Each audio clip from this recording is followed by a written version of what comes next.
আজ বৃহস্পতিবার 13ই শ্রাবণ 2026 সালের 30শে জুলাই, তুলা রাশি, তুলা লগ্ন, লিব্রা সাইনের জাতক জাতিকাদের আজকের দিনটি কিন্তু এক কথায় বেশ কাটতে চলেছে।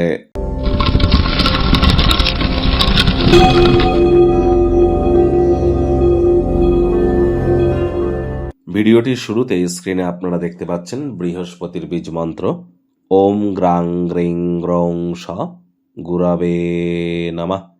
সকাল দুপুর সন্ধ্যা 3 বেলায় বৃহস্পতির এই বীজ মন্ত্র আপনারা 108 বার করে জপ করুন। অত্যন্ত উপকৃত হবেন, এ বিষয়ে কোনো সন্দেহের অবকাশ নেই।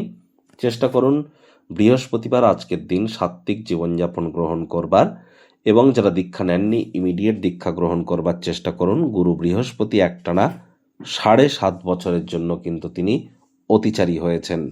গুরু বিনা এ জীবন কিন্তু এক প্রকার অন্ধকার।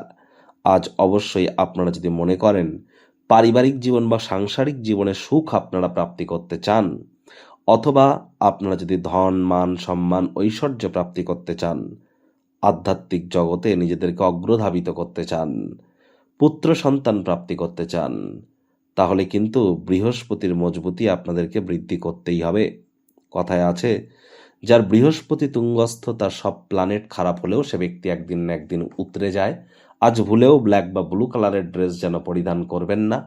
চেষ্টা করুন হলুদ রঙের ড্রেস বা কমলা বা গেরুয়া রঙের ড্রেস আপনারা পরিধান করবার, এটি আপনাদেরকে লাভান্বিত করবে। আর চেষ্টা করতে হবে যতটা সম্ভব বাড়ির উত্তর পূর্ব কোণ বা ঈশান কোণে তামার, মাটির বা কাঁচের পাত্রে আপনারা জল রাখুন, রেগুলার চেঞ্জ করে দিন। বন্ধুরা, শনি কিন্তু বক্রী হয়েছে মাত্র একদিন আগে। বক্রী শনি 138 দিন বক্রী থাকবে, এবং আপনাদের জীবনকে কিভাবে প্রভাবিত করবে অলরেডি কিন্তু চ্যানেলে ভিডিও আপলোড করা হয়েছে। শনির রাশি পরিবর্তন নামে যে প্লেলিস্ট আছে সেখানে গিয়ে দেখে নিন। আশা করি আপনারা অবশ্যই সেখানে বিস্তারিতভাবে আপনাদের আগত সময়কে আপনারা প্ল্যান্ট করতে পারবেন। ভাগ্যমিটার আজ আপনাদের বলছে 8.5 আউট অফ 10। ভাগ্য আপনাদের অনুকূলেই থাকবে। পারিবারিক জীবন সম্পর্কে আপনাদেরকে একটু সাবধানতা অবলম্বন করেই চলতে হবে। আধ্যাত্মিক এবং শারীরিক উন্নতির জন্য যোগব্যায়াম, ধ্যান, প্রাণায়ামের সাহায্য আপনারা নিন। অর্থগত ব্যাপারে ইনকাম বাড়বে। নতুন উদ্যোগ, পরিকল্পনা, নির্মাণ কার্যের শুরুয়াতও আজ করা যেতেই পারে। বিতর্ক, মুখোমুখি সংঘাত, অন্যদের অহেতুক দোষ ত্রুটি ধরার স্বভাব থাকলে এগুলি ত্যাগ করুন। নতুন উদ্যোগ, পরিকল্পনা, নির্মাণ কার্যের শুরুয়াতও করা যেতেই পারে। চাকরিজীবীদের অফিসের পরিবেশ এক প্রকার বেশ। বস কলিগদের সাথে ভাব ভালোবাসা বাড়বে। কর্মে গতি অনুভব করবেন। নিজের মেধা, দক্ষতা, ট্যালেন্টের দৌলতে প্রশংসার পাত্রপাত্রীও আপনারা হতেই পারেন। রাজনীতিবিদ যারা আছেন জনসংযোগ বৃদ্ধি করুন, সমাজে পপুলারিটিও বাড়বে। আজ ফাঁকা সময়ে আপনার বন্ধুবান্ধবদের সাথে আপনারা কোয়ালিটি টাইম পাস করে কাটান। শিক্ষার্থী বিদ্যার্থীরা যে কোনো প্রকার পরীক্ষার প্রতিযোগিতায় সফলতা প্রাপ্তি করবেন। উচ্চশিক্ষার জন্য যারা বিদেশ যাত্রার কথা ভাবছিলেন, ভাগ্যদেবীও আজ আপনাদের পক্ষেই আছেন। সন্তান সন্ততি থেকে থাকলে তারাও তাদের কৃতিত্বের দ্বারা আপনাদেরকে গর্বিত অনুভব করাবে। হাউস ওয়াইফদের জন্য দিনটি এক প্রকার বেশ।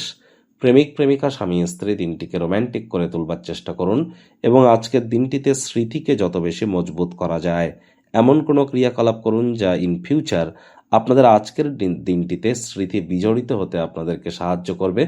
ফাঁকা সময়টিতে বন্ধুবান্ধবদের সাথে আনন্দ উপভোগ করুন। কোথাও ভ্রমণের পরিকল্পনা করেও কাটাতে পারেন।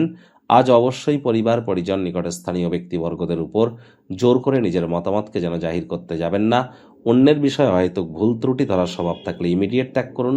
শত্রুপক্ষ, বিরোধী পক্ষ খুব একটি শক্তিশালী থাকছে না। অবসরকালীন সময়ে মন্দির, মসজিদ, গুরুদ্বারা ভ্রমণ করলে, আধ্যাত্মিক কর্তাকর্ত্রীদের সংস্পর্শে গেলে মানসিক প্রশান্তি আপনারা নিশ্চিতভাবে প্রাপ্তি করবেন।